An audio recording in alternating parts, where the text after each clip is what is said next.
Hi folks, I would like to introduce myself. My name is Payal and I am a traveler who also loves to meet people. And I think a blend of both is where this concept of melting pot has come about. In my Melting Pot series, I will be talking to lots of inspiring people from different parts of the world and also from different cultures, whom I meet during all my travels. The common factor between these folks will be the desire to follow their passion and make it a way of life. So step into this melting pot and enjoy the chats.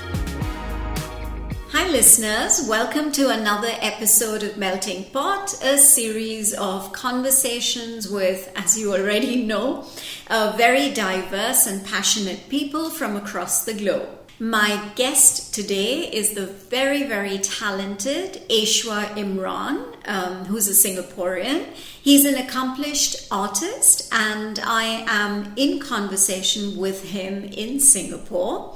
Imran is the founder and artistic director of Mural Lingo. It has been described, I read somewhere, as a social and environmentally conscious studio that works at the intersection of technology and arts. Thank you so much for joining me today, Imran, and I'm really, really excited for you to share your journey and how did the Mural Lingo come about, and also your journey as an artist. Thanks, Pal. Thank you so much for having me on board to share my experience, my journey as an artist and entrepreneur. So I guess it all started when about 10 years ago when I decided to kind of do like my BA in Fine Arts in LASALLE, and then I completed my Bachelor's in Fine Arts, and after that I was kind of looking for a job that is kind of related to what I studied in Fine Arts. But I realized is that something that you were interested in growing up? Being an artist? Yes. No, to be honest, no. Oh, okay. Yeah, that's I was not interesting. interested in being an artist. Yeah. Okay. So what actually were you interested in? I was interested in a lot of things. Like I was interested in traveling. I was good in sports. I was interested to be an athlete. So when I was serving my national service in the civil defense, I was trained as a firefighter. During the second month of my training, I conquered an injury, a spinal injury, and due to that, I was not able to complete the training, and I felt that kind of like shifted my life path. So after that, I was kind of like in rehabilitation for about a year, and during that period of time, I kind of picked up like illustration and drawing and stuff. And one of my colleagues just recommended that I go for this LASALLE's open call, open house. And I decided to just go and sign up for my bachelor's right after my national service. And that's just kind of like how, I didn't really plan to become an artist. I just happened to become an artist because I felt that it was something that was just calling out to me in my early 20s. Okay. And while I was doing it, then I felt that I was good at what I was doing, because I felt that like being an artist, the most important thing is expression. How free do you feel to express yourself, like without any fear of judgment, fear of like being accepted? Like how much do you want to express yourself? And I felt that I was able to do that. I was able to do that, and I was able to share with everyone that like we all deserve to like express how we feel through like different mediums. So along the way I just like picked it up. Yeah. Okay. So moving forward, after you finished with LASALLE, but there are a lot of listeners who are not probably familiar with Singapore. So I just want to add in here that LASALLE is a very well-known college for the arts, and it's very highly recognized. So if you're a graduate from LASALLE, then you have a very high standing and opportunities as well. Yes, absolutely. In Singapore, there's just a few very prominent like art institutions, and LASALLE is definitely one of them. In LASALLE, like we get our certs from like Goldsmiths UK. Okay. Yeah. Okay. So okay. the standards that in which we are graded in is like similar to the Goldsmiths in London, and yeah, absolutely. Like, so when you graduate from LASALLE, especially in Singapore, I feel that especially in the creative industry, people know that you're qualified with like a certain degree. Yeah. Okay, so then moving forward, after you graduated, you said that you were looking for a job related to the fine arts. Yes, that's right. Okay, so and? Right after I graduated, after you graduate from an art institution, you're just looking for whatever you can do to survive, right? So I was working as working in a restaurant as a waiter. I was working in a cinema, tearing the tickets, before they go. So I was doing all the odd jobs, and I was not very happy with my life. I felt that Is it because you were not able to find a job I'm assuming in a creative agency? Well, I was looking for it, but I felt that there wasn't that many available. And then at some point I did find a few jobs which was related to being art facilitator, art tutor, assistant to artists. But I still felt that my entire set of skills was not being explored through those jobs. And there was this ones I found this post that someone was looking for a mural painter to paint a mural in a school. So it's an educational mural they wanted to paint for the kids, and I responded to that post and completed that mural. This was in 2013. Between 2013 to 14, yeah. So I completed that mural, and I felt really satisfied doing that, because I felt that I was learning quite a lot. I was learning about the design aspects. I was learning about communicating with a client. Were the children also involved in? They weren't. No, okay, so this was like a project for you. Yes. Okay. Okay. And what was the theme of the mural?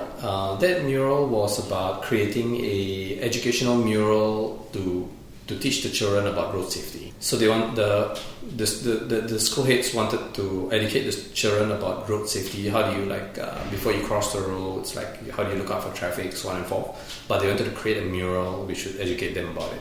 So what my team and I, what we did was to create a snake and ladder map, which was painted on the floor, where the kids can play this game and learn about road safety. Okay, interesting. So I also, through my research, I also started to see that painting a mural is not just about beautifying a space. There was a lot of different purposes, such as educational purpose or marketing purpose. There's so many different purposes that you can integrate. every you felt that every mural had a message. Yes. Yeah. Okay. Yeah. And I started doing research on the history of murals itself, and believe it or not, murals are one of the oldest forms of art. When we go through our art education, during the first lecture, we are introduced to the history, art history, and the first thing that they teach us is the cave paintings are considered murals, which has been one of the oldest forms of art, which was created by humans, which is thousands of years old, more than tens of 20s of thousands of years old. And so I started to see that it was kind of an evolution of what we are at right now. So all these beautiful murals that we see on the streets, they're kind of an evolution of humans, our ancestors, trying to leave behind a message or trace of their existence. So we're still doing that, but in a different way, with different mediums. Yeah, so that kind of got me interested, and after that I was trying to look for a job so I can practice more mural paintings, and I didn't really find any companies or organizations that I could resonate with, so I decided to just start Muralingo. And so how many years ago was that? So 6 years ago. 6 years, okay. So tell my listeners and me about Mural Lingo. So Muralingo is a multi-disciplinary platform studio which works in the intersection of arts and technology. So as the name itself states, it's a mural lingo with a language. So it's it's a communicator. Exactly. So it's communicating through murals, or painting, visual communication. It started off as a platform which kind of connects artists with clients who are interested in murals.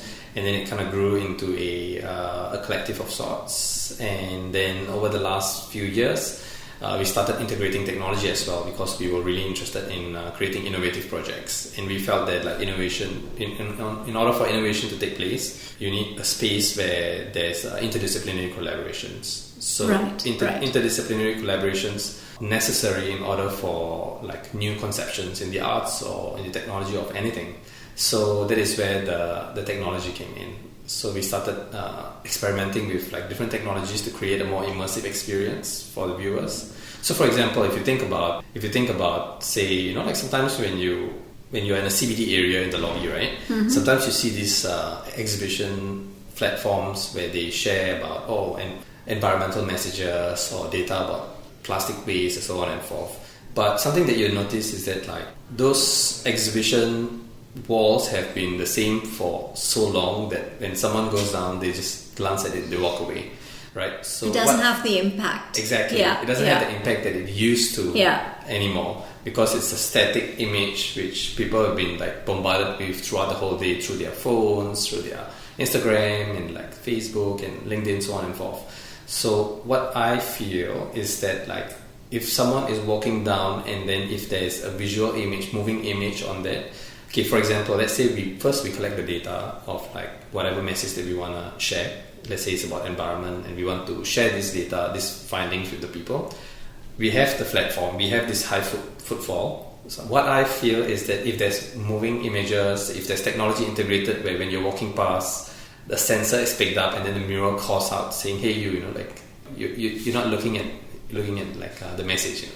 And then the person is now being engaged with not just their visual senses but also their audio senses. Oh, so it talks to you. Yeah, the mural. I'm trying to build. That's what you're building on. Yeah, okay. So I'm trying to build murals which has multisensory interactive elements and experience. Yeah, exactly. Yeah. So using like touch, using like motion sensors, using sound activation to kind of like create a space where the viewers would no longer have to just look at a painting anymore, but they can interact with it.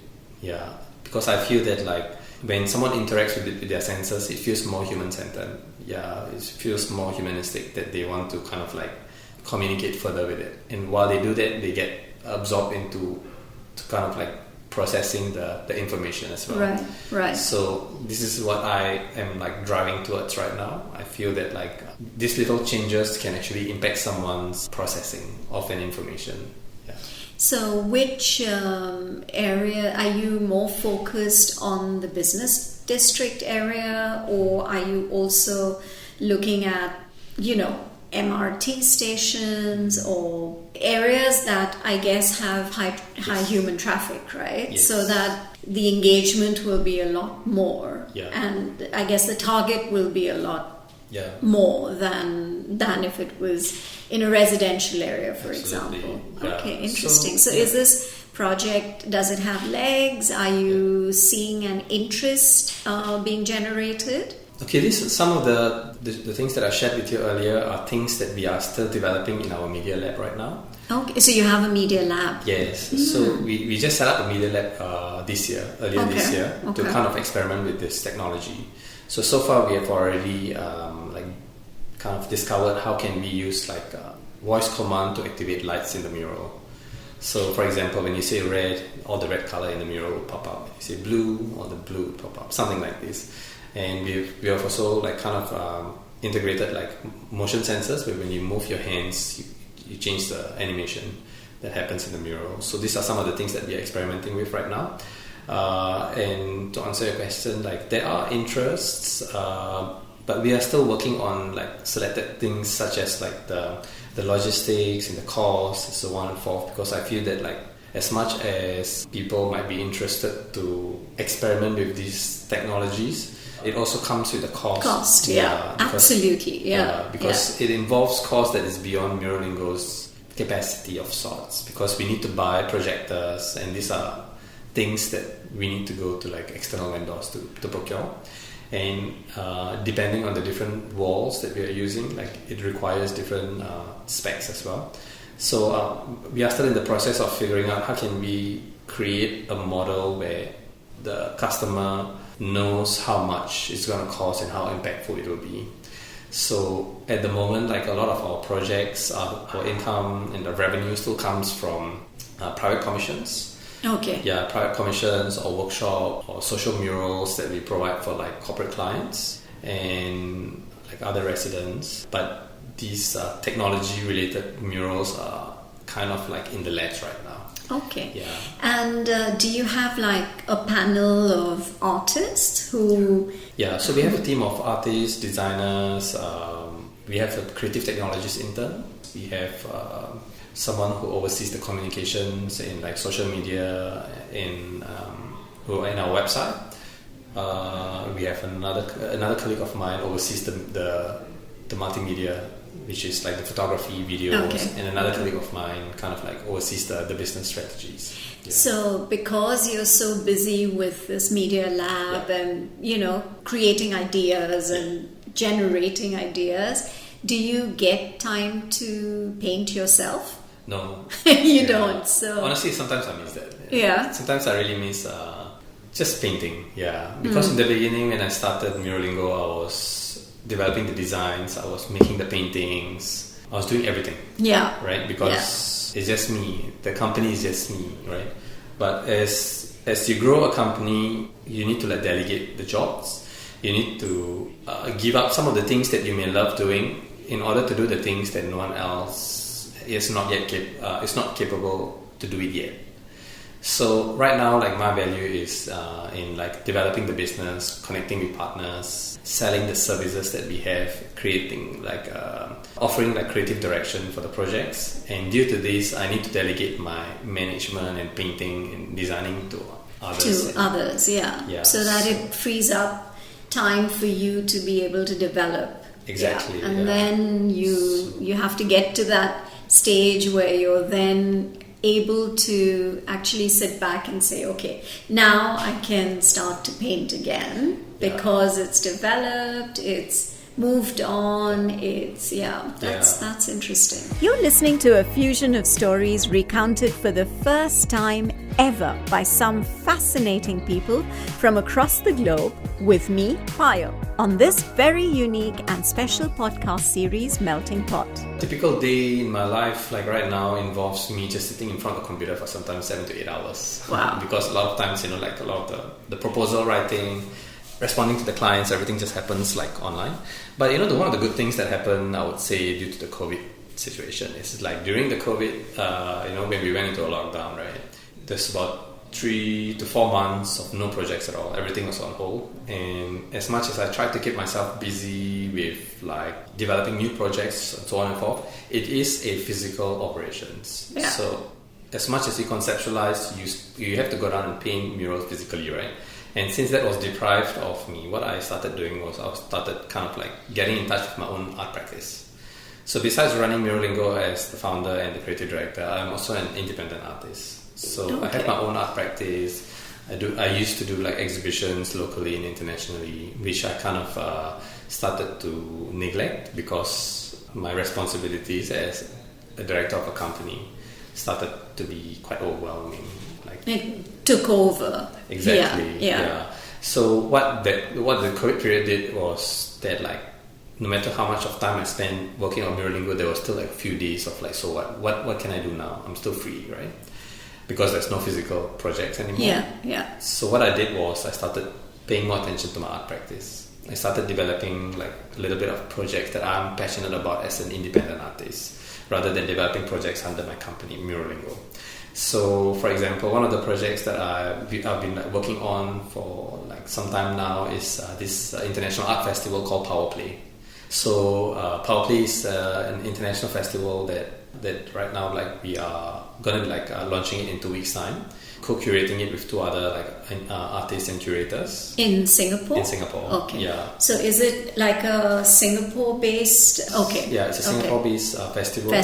Yeah. We're inviting 20 local and 20 international artists, and so what it does is it kind of like posts interesting questions about power, the dynamics of power, and try to present the works in a more playful manner. So, for example, for this year, probably 2020, the subject matter is invisible lines, and we are trying to pose questions about geopolitics. Like we are asking the artists to kind of like create works that addresses geopolitical power. So every 2 years, it's a biennial festival. So every 2 years, we are planning to pose new questions. So each time, it could be a different.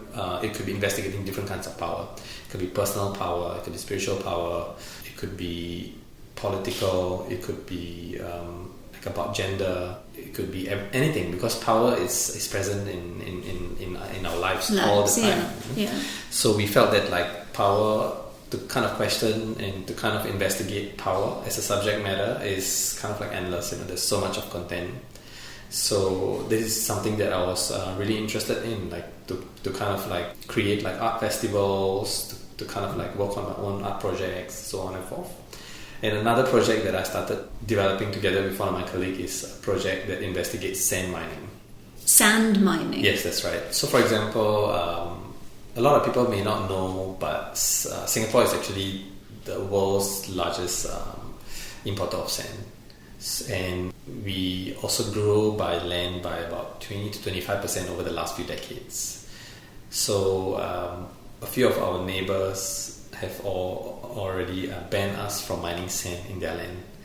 So we are a nation that is obsessed with sand. Right. And sand is the second most used medium in the world, material in the world, besides water. So sand is actually an extremely valuable commodity, exactly. Even though it's all around us, it's present in buildings as well, because buildings, glass, cement, everything uses sand. But I feel that it's a subject matter that has not been explored enough, especially in like environmental contexts. How like sand mining or like moving sand from one place to another has certain environmental like damages, like that can take place through like the movement of sand. So that is another project that I'm also like developing right now together with like my colleague. So yeah, these are some of the projects, personal projects, like my own personal art practice that I was able to develop due to the COVID. Right. Yeah. So I guess like a couple of good things happened. Yeah, I know. I agree. It's just, I mean, I know the world has gone into a complete, it's turned on its head.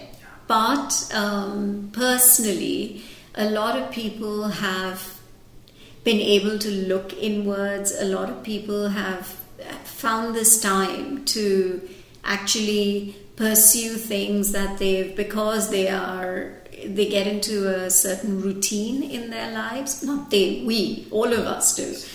So it's given us an opportunity to actually think out of the box, because time, we tend to forget, is so precious, and we just get so mechanical and so robotic in whatever we're doing. So the same with you. You've suddenly realized that there are certain personal projects that have meant a lot to you, but you haven't probably had the time, and you've also got into that cycle of things. So that's quite amazing. And these two seem to be like really, really, I guess, close to your heart projects, right? Absolutely. So that's quite amazing. And speaking of time, like I feel that like that is a very interesting subject matter to like explore as well. Yeah, it's true.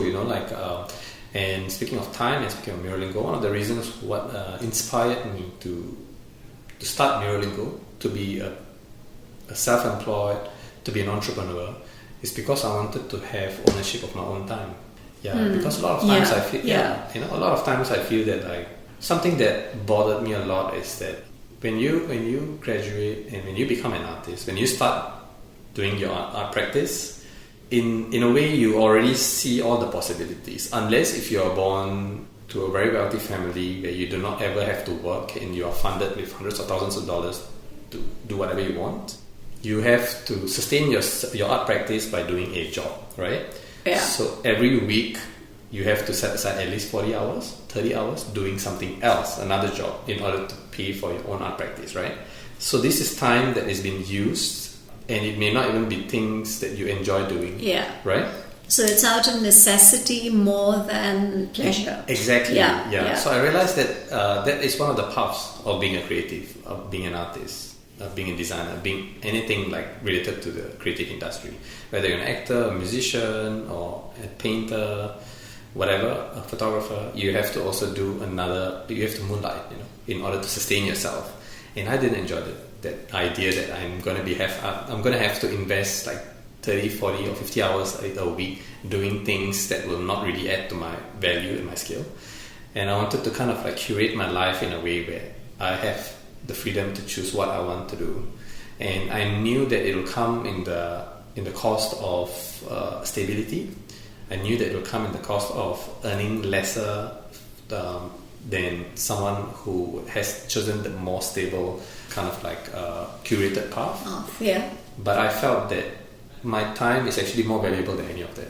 Yeah, because the money and all those other things, at some point I can earn it back, but the time that we lose is gone forever. So I wanted to curate my life in a way where I was okay to take a little bit of a hit. Exactly. The seeds in the beginning, knowing that like it's a marathon, it's not a sprint, and like what's going to happen 5, 10, 15 years from now can change everything. So I felt that like I had that mentality from the beginning, which kind of like motivated me to kind of start Muralingo as well, because I knew that then I would be able to choose when I want to do what I want to do in the pleasure of like my own time. Yeah.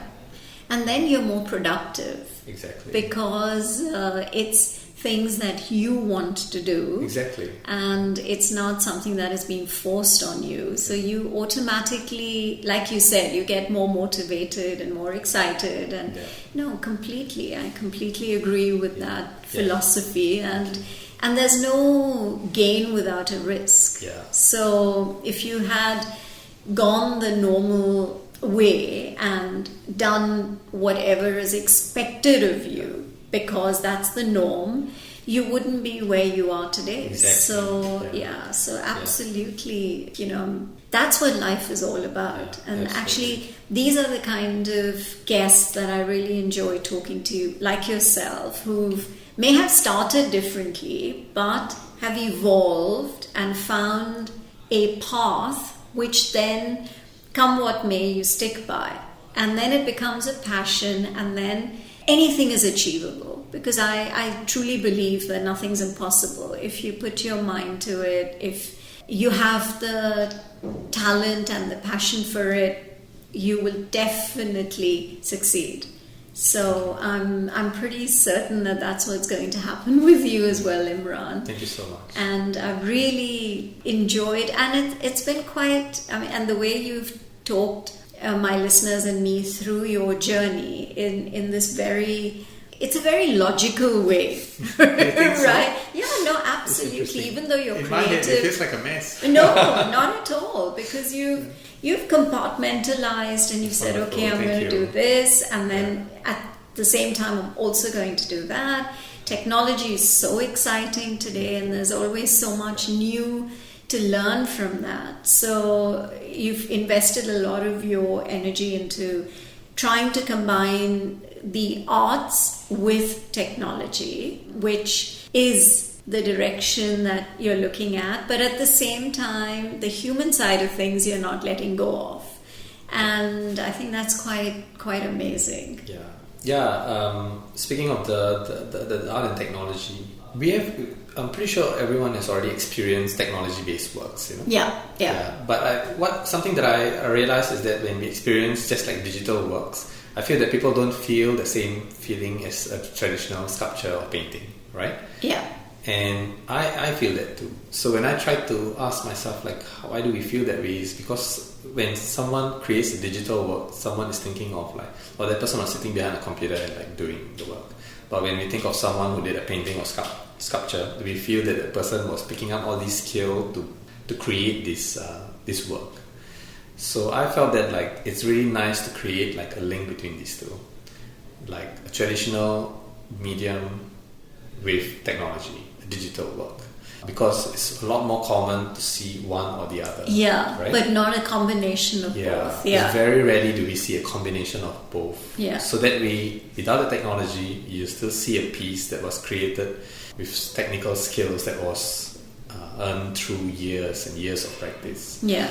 And with that digital kind of like a overlap on that traditional medium, now it creates an entirely different experience for the viewers, because we live in a digital world. Yeah. We are now like physical beings with digital presence. Yeah.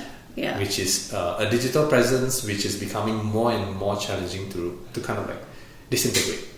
So how can we forget? How can we like leave behind technology? Like I feel that like we need to find a more harmonious way to kind of like marry these two together. Yeah. So this is an attempt. I'm not saying that we are there. I'm not saying that I'm there. I'm not saying that anyone is there. But I feel that it is our struggle. It is our struggle in the 21st century, living in our times, being alive in this time. I feel that we are going through the struggle to balance organic, spiritual life and continue like our presence in the digital life in the world. Kind of like we are in that journey. We're all in that journey to find balance in these two worlds. Yeah.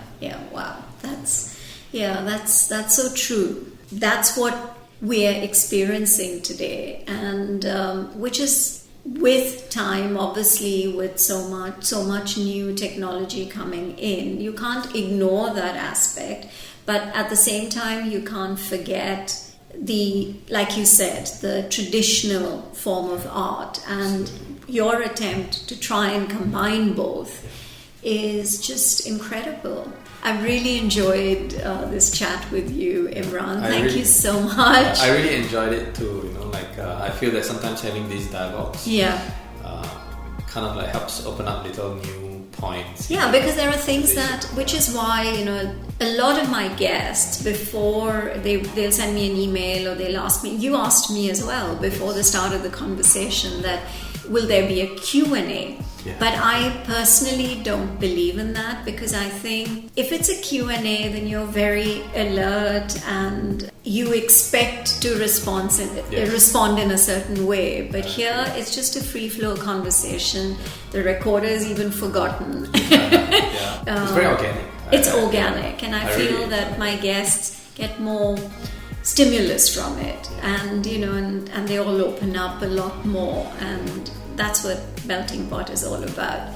Thank you once again, Imran. Thank you so much. Thank you. Thanks for having me. Imran must have really had a very tough time after the spinal injury, but he has overcome his adversities and discovered a passion for mural art, which is taking him places. He has such a wonderful attitude, and I'm definitely waiting for his talent and passion to develop into something really, really global. Hope you've enjoyed listening to Imran share his story with us. For more such inspirational stories, do continue to listen to Melting Pot with me, Payal.